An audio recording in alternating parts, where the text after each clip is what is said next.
Have you ever stopped to consider the miracle of language? It's more than just words and sentences, it's a complex system that allows us to convey our innermost thoughts and emotions. It's the invisible thread that connects us, weaving a tapestry of shared understanding and collective consciousness. It's how we share our thoughts, dreams, and fears. Through language, we build relationships, create communities, and pass down knowledge from generation to generation. But where did this gift come from? How did we develop such a sophisticated means of communication? Why do we alone, among all creatures, possess this unique ability? What sets us apart in the animal kingdom? Some believe it emerged slowly, over eons, as our ancestors developed the cognitive abilities necessary for complex speech. But there's another possibility, one whispered through ancient texts and spiritual traditions. Could it be that language was bestowed upon us by a higher power? Could language be a gift from something far greater than ourselves? A divine intervention that set us on a path of enlightenment and discovery? A divine spark that ignited the flame of human consciousness? This spark may have been the catalyst for our intellectual and spiritual growth. The universe is vast and mysterious, filled with wonders we are only beginning to understand. Each star, each galaxy holds secrets waiting to be uncovered. We search for meaning in the stars, in the patterns of nature, in the very fabric of existence. Our quest for knowledge drives us to explore the unknown, and perhaps the answers we seek are closer than we realize. They may be found within ourselves, in the depths of our own consciousness. Perhaps they lie within us, encoded in the very language we use to explore these mysteries. Our words may hold the key to unlocking the secrets of the universe. Join us as we embark on a journey to uncover the divine origins of language and explore its profound impact on our lives.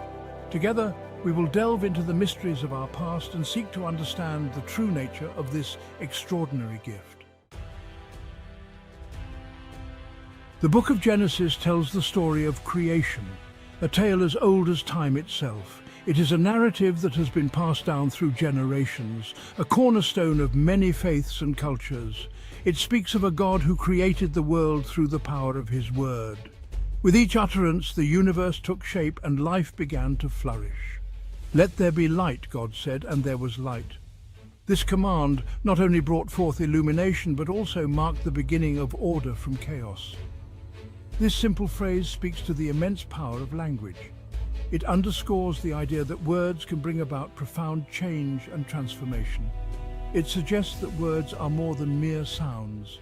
They carry weight, intention, and the potential to alter the course of events. They are creative forces, capable of shaping reality itself. Just as an artist molds clay or a painter brings a canvas to life, words can construct worlds and ideas. And then, God created humans in his own image. This act was a divine reflection, a sharing of his essence and creativity. He breathed life into us, shared his spirit. This breath was more than just air, it was a gift of consciousness and the ability to communicate. But perhaps the most significant gift was this, the power of language. Through language, we connect, express, and understand the world around us. Genesis January 26, 28 tells us, "Let us make humankind in our image, in our likeness." This passage highlights the divine intention behind our creation. And let them have dominion. This dominion was not just physical, but also intellectual and spiritual. This dominion, this ability to rule and shape the world, was inextricably linked to the gift of language. It is through our words that we lead, inspire, and leave a lasting impact on the world.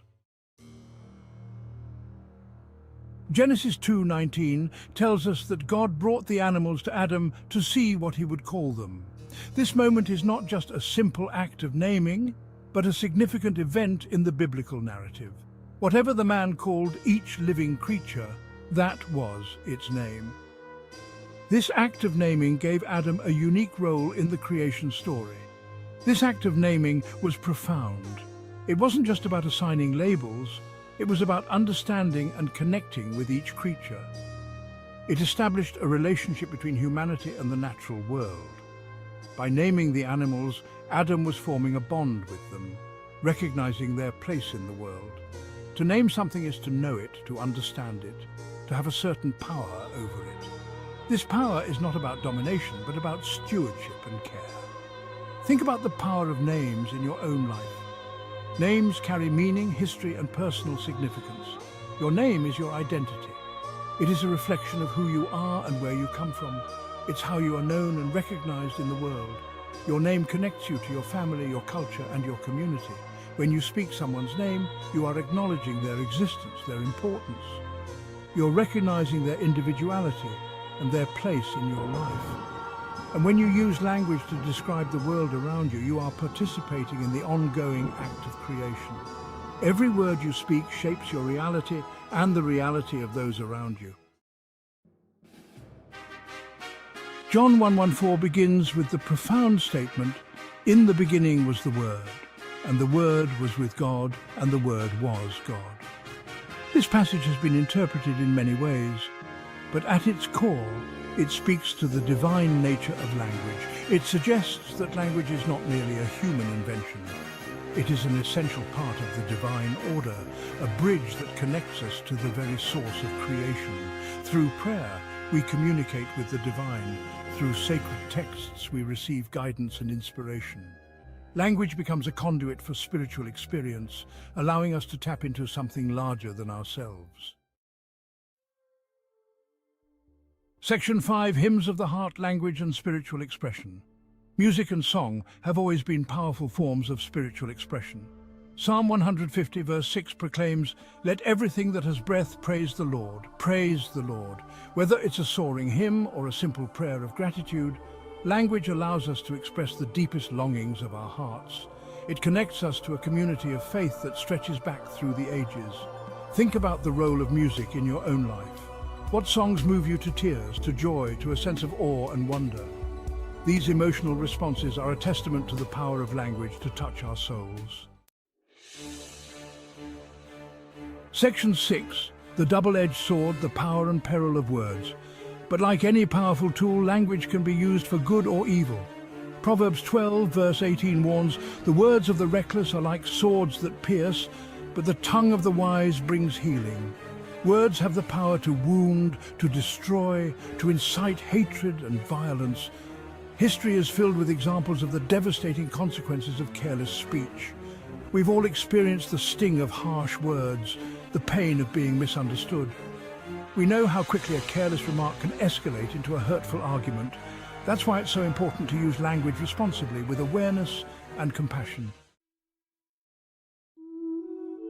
Section 7. Speaking life. The importance of positive affirmation.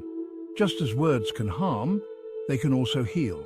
A kind word, a sincere compliment, a message of encouragement. These seemingly small gestures can have a profound impact on someone's life. Proverbs 15:4 tells us, "The soothing tongue is a tree of life, but a perverse tongue crushes the spirit." We can choose to use our words to uplift and inspire, to offer hope and encouragement. We can choose to speak life into the people around us. This is the power of positive affirmation. It's about recognizing the good in others and reflecting it back to them. It's about using language to create a more loving and compassionate world. Section 8. The language of love, God's greatest gift. Perhaps the most important language of all is the language of love. 1 Corinthians 13:13 reminds us, "And now these three remain, faith, hope, and love. But the greatest of these is love." Love is the foundation of all meaningful relationships, including our relationship with God. It's through love that we experience the fullness of our humanity. How do we express love through language? It's more than just saying "I love you." It's about listening with an open heart. It's about offering words of affirmation, support, and encouragement. It's about using language to build bridges of understanding and connection. Section 9. Beyond words, experiencing the divine through silence. While language is a powerful gift, it's important to remember that sometimes words are not enough. There are experiences that transcend language, moments of profound connection that occur in the quiet spaces between words. Think about the awe-inspiring beauty of a sunset, the feeling of deep peace during meditation, the overwhelming love you feel for a child. These experiences remind us that there is a dimension of spirituality that exists beyond language. It's a realm of pure feeling, of intuitive knowing, of direct experience. Sometimes the most profound way to connect with the divine is through silence. Section 10. A symphony of voices, celebrating the gift of language. The world is a symphony of voices, a tapestry woven from countless languages and dialects. Each language is a unique expression of human culture and experience. As we celebrate the diversity of human language, let us also remember its unifying power. Language connects us across cultures, across continents, across time itself. It allows us to share our stories, to learn from one another, to build a more just and compassionate world. So the next time you speak, write, or even think, remember the divine gift you possess. Use it wisely, use it kindly, and use it to make the world a more beautiful and